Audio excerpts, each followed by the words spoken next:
प्रभु मैं तेरा तेरा तेरा, तू मेरा मेरा मेरा, मैं तेरा तेरा तेरा, तू मेरा मेरा मेरा।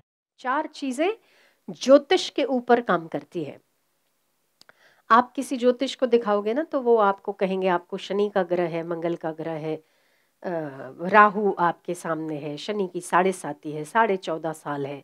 जो भी ज्योतिष आपके, आप जब थोड़ा सा डिप्रेशन में चले जाते हैं या कुछ परेशानी होती है, आप फटक करके ज्योतिष के पास जाके अपने जन्माक्षर दिखा देते हैं।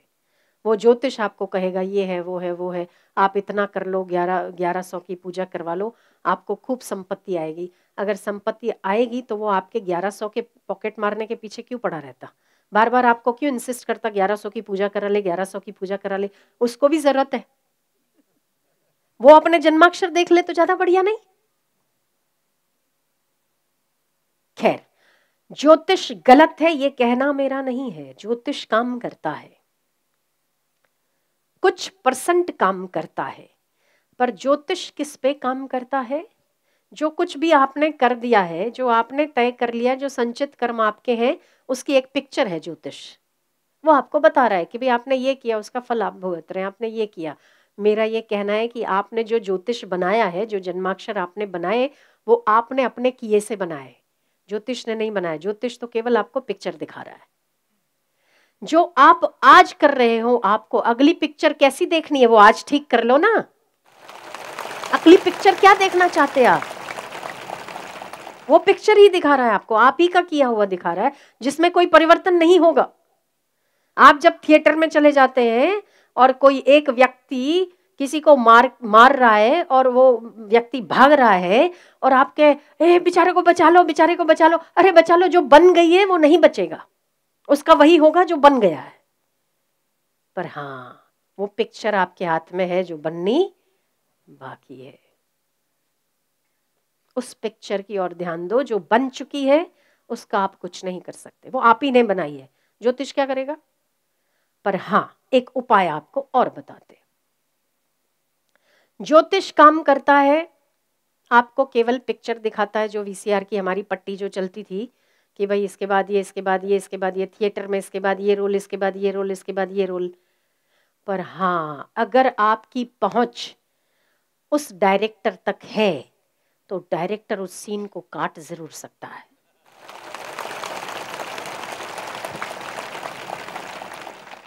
यहां पर भी परमात्मा काम करता है, यहां पर भी वही काम करता है। इस पूरे समस्त संसार में अगर आप इसकी टेंडेंसी समझ जाए ना, इसके बेसिक्स कुछ समझ जाए ना, आपको जीवन जीना बहुत आसान हो जाएगा। अभी जो हम भय में, क्लेश में, उत्पात में, भागा दौड़ी में जो जी रहे हैं ना, हम स्थिरता से जी पाएंगे और अपने प्रत्येक क्षण का सदुपयोग कर पाएंगे। 4 चीजें ज्योतिष के ऊपर काम करती है। जहां ज्योतिष फेल हो जाता है, जहां ज्योतिष काम नहीं करता, वहां पर 4 चीजें काम करती है। पहली चीज, कृपा।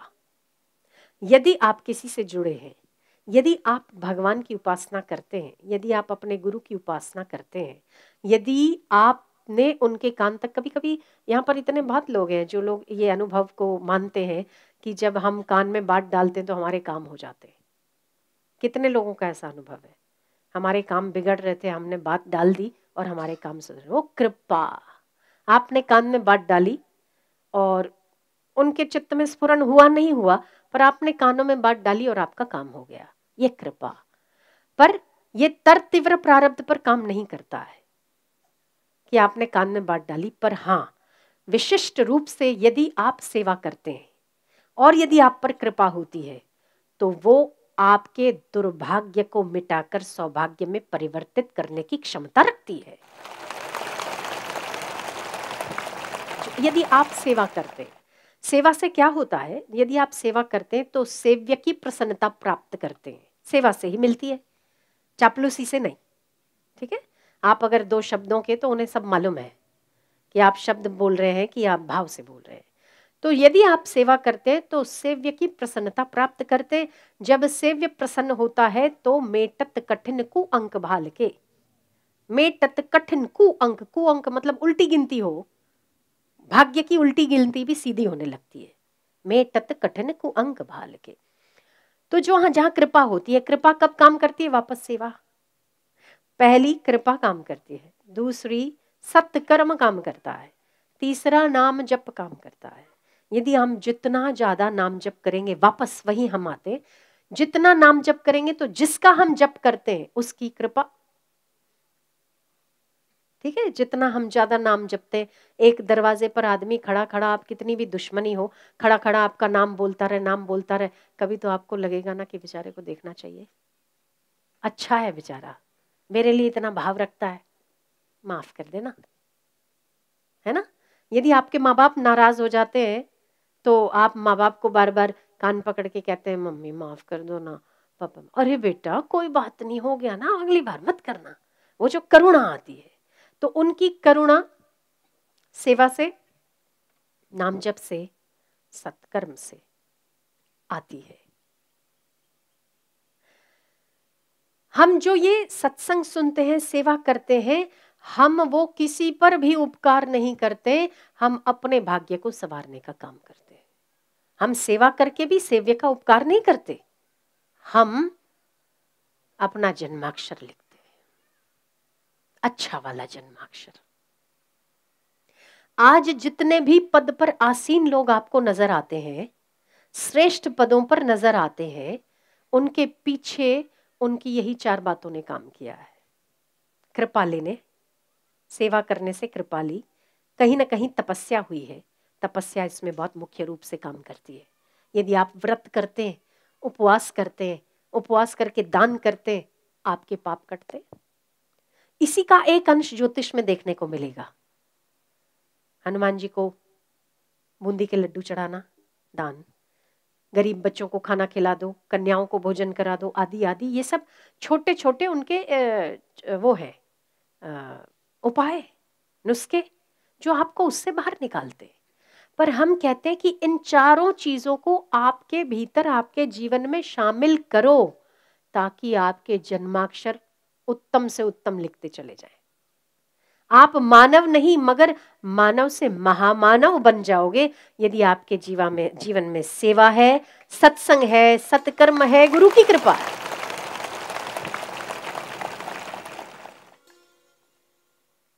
ठहर जाओ, स्थिर हो जाओ, कहीं भागने की जरूरत नहीं है। पुरुषार्थ करना है तो अपने आप को बनाने के लिए करना है, कुछ पाने के लिए नहीं।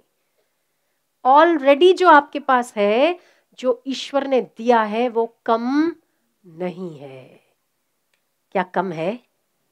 आपने विचार करके देखो कि आपको जो भी परमात्मा के द्वारा प्राप्त हुआ है, बुद्धि, योग्यता, शक्ति, धन, दौलत, परिवार, जो कुछ भी आपको अभी आप इस स्थूल जगत के लिए जरूरी समझते हैं, क्या वो कम है? फिर क्या भीख मांगते रहना? और क्या भीख, जो है उसी को संभाल लो, उसने देना होगा दे देगा। आप तो केवल उसको प्रसन्न करने का काम करो, वो अगर प्रसन्न हो जाएगा ना, छप्पर फाड़ के दे डाले। हम जितना संसार में उलझते हैं और जितना हम प्राप्त करने की कोशिश करते हैं ना, उतना ही हम उन चीजों से दूर चले जाते हैं, हमें नहीं मिलती। क्या आपको लगता है कि जो कुछ भी आपको सफलता मिली है उसके अति पुरुषार्थ का परिणाम है? आप पुरुषार्थ बहुत करते हैं, मिलता कितना? इत्तू सा, छोटा सा मिलता है। सीए वाले बेचारे 8-8 साल मेहनत करते तो जाके एक सीए की एग्जाम क्लियर होती। डॉक्टर बेचारे पढ़ पढ़ के आंखें फोड़ते, सभी डॉक्टरों को नंबर जरूर होता है, क्यों? छोटे छोटे अक्षरों को पढ़ पढ़ के बेचारे आंखें गवा देते हैं, तब जाके एमबीबीएस की डिग्री मिलती है। कितनी मेहनत के बाद छोटी सी चीज मिलती है, और वो चीज जो मिले वो पर्याप्त नहीं होती, वापस आप किसी और चीज के लिए परेशान होते हैं। तो ये तो है ना, ये वो चक्कर है चलते रहने वाला, कभी भी बंद न होने वाला एंडलेस संसार। यहां ठहर जाओ, जहां भी हो ठहर जाओ। तो क्या करो? ठहर जाओ तो कमाए नहीं, बैठे रहे सारा दिन मंजीरे बजा के राम राम राम राम राम, क्या मिलेगा? भगवान आके मुंह में रोटी डालेगा। हाँ अभी मुंह में ही तो डाल रहा है। आपकी ताकत है, अगर निकल जाने दो इसको, चित्त शक्ति को निकल जाने दो, प्राण शक्ति को निकल जाने दो, कौन सा हाथ, कैसा खाना, कैसी आंखें, कैसा देखना, आज भी तो वही जी रहा है आपके भीतर, आप कहां जिंदा हो। ये बात है, ये समझने की बात है कि पुरुषार्थ हम कर रहे हैं, पर कहां कर रहे हैं, वापस वहीं कर रहे हैं जहां पर हमें सब कुछ बिखेरना है, पाना नहीं है। संसार में बिखराव है, वापस जो कुछ पा रहे हैं वापस उसे कांस्टेंट रखने के लिए हम वापस पुरुषार्थ करेंगे। वो कितना रहता है मालूम नहीं। पुरुषार्थ कहाँ करना है, अपने आप को बनाने में करना है। अपने आप को क्या बनाना है, तो अपने आप को विषयों से हटाना पुरुषार्थ, अपने आप को बिखराव से हटाना पुरुषार्थ। इस समाज में इस वक्त का जो माहौल है ना, इस वक्त का माहौल देह ही ब्रह्म है हो गया है। देह ही ब्रह्म है, इसके ऊपर कोई चीज नहीं है। आप इंटरनेट खोल दो, आप टीवी खोल दो, आप फिल्म देख लो, हर जगह पर देह ब्रह्म है। और इस देह में उत्पन्न विषय विकारों को संतुष्ट करना ही हमारा आखिरी लक्ष्य है। इससे ऊपर कोई लक्ष्य नहीं बचा है, क्योंकि ये छोटा जगत है। वो जगत तो निम्न स्तर का है, वो जगत इंद्रिय विषयक जगत है। आप नहीं चाहोगे तब भी विषय के सुख आपको मिलने हैं तो मिलने हैं। पत्नी मिलनी है तो मिलनी है, आप नहीं चाहोगे तब भी मिलेगी। और अगर नहीं मिलेगी फिर भी आप 17 साल मेहनत करोगे ना, आएगी तो भग जाएगी। पुरुषार्थ करके देखो। एक आदमी यहाँ आता है, उसने शादी की। जब आया था तो उसके पिता ने बोला, 2 बेटे उनके, तो मैंने बोला कि शादी करके क्या करेगा, तेरी इच्छा है? बोले मेरी तो बिल्कुल इच्छा नहीं, माँ बाप कह रहे। मैंने उसके मम्मी पापा को बोला कि जब उसका मन नहीं है, उसकी मर्जी नहीं है, तो काहे को करा रहे हो? बोले वो तो आपके सामने बोल रहा है, थोड़ी थोड़ी उसकी भी है। मैंने कहा ठीक है फिर। मैंने कहा पर क्या है ऐसे, तुम तो बहुत अच्छे साधक हो, बहुत अच्छी साधना कर सकते हो, और ऐसे क्यों उलझन में पड़ते हो? बोले अब ये लोग कह रहे हैं तो करनी पड़ेगी। मैंने बोला चलो ठीक है। वो बेचारे ने अच्छे में अच्छी लड़की ढूंढ के शादी करी। शादी की तो कुछ 3 महीने 4 महीने रहने के बाद, वो लड़की गरीब घर की थी, ये लोग पैसे वाले थे। माँ बाप ने शादी इसीलिए कराई थी कि हम लोग पैसे वाले हो जाएं। और सोना पैसा लेके 40 लाख लेके भाग गई। वो पैसे वाले थे। मैंने बोला देख लिया, माँ बाप कह रहे हैं, 40 लाख भी गंवाए, बीवी भी गंवाई, सुख भी गंवाया, पहले क्या बुरा था? पहले क्या बुरा था? कोई बात नहीं, कम वक्त को दूसरी शादी करने की सूझी। वो फिर आया मेरे पास। मैंने कहा रे तू रहने ही दे, संतोष कर ले इसी में ही, देख लिया तूने सब कुछ, संसार देख लिया तू, अब रहने दे। बोले फिर मम्मी कह रही मेरे से काम नहीं होता, और दूसरा बेटा वो तो अलग रहता है। मैं कहा चल भाई ठीक है, दूसरे की भी मुंह की खानी लग रही है इसके, क्योंकि मुझे नजर ही आ रहा था कि टिकने वाला कोई भी नहीं इसके पास। वो देख के ही मैंने इसको बोला, मैंने कहा तू रहने ही दे। उसने थोड़े दिन तो रहने दिया, मन को समझाया होगा। अब ये संसार है, समझता कहाँ है, माया है ना, बहुत पकड़दार, बहुत ही पकड़ मजबूत है उसकी। अगले बार फिर शादी की उसने। क्या हुआ पता है आपको? पहली बार से भी ज्यादा बुरा हुआ। क्या हुआ, वो जो लड़की आई ना, वो लड़की से शादी हुई, और शादी हुई तो जिस समय सुहाग रात में ये लोग जब दोनों साथ में बैठे थे और उसने अपना पल्लू खोला, तब उसे पता चला कि ये औरत पागल है। वो तो इतना घबरा गया, दरवाजा खोल के सीधा बाहर। उसकी दूसरी शादी भी नहीं टिकी। पहली शादी लेके भाग गई, दूसरी शादी, मैंने बोला अब तीसरी करनी है क्या? मैं कहा ये पहले कर लेता तो ज्यादा ठीक था, अब नहीं करनी, मैं देख लिया, मुझे रास नहीं, आप सही कह रहे थे, मुझे रास नहीं आनी। मैंने कहा आएगी रास तो, पर तू शांति रख थोड़ी। ऐसे ऐसे किस्से हो जाते हैं समाज में, आप देखो। पर मुझे ये बताओ, जो पुरुषार्थ उसने किया, अभी हम जो जिस बात पे चर्चा करें, जो पुरुषार्थ उसने किया, वो पुरुषार्थ उसका कितना सफल हुआ? व्यर्थ ना, व्यर्थ ना। इससे तो वो पुरुषार्थ अपनी इंद्रियों को संयत करने में लगाता, जप करने में लगाता, कृपा कब हो रही है वो आज्ञा पालने में लगा था, तो शायद इससे अच्छा जीवन संवरता।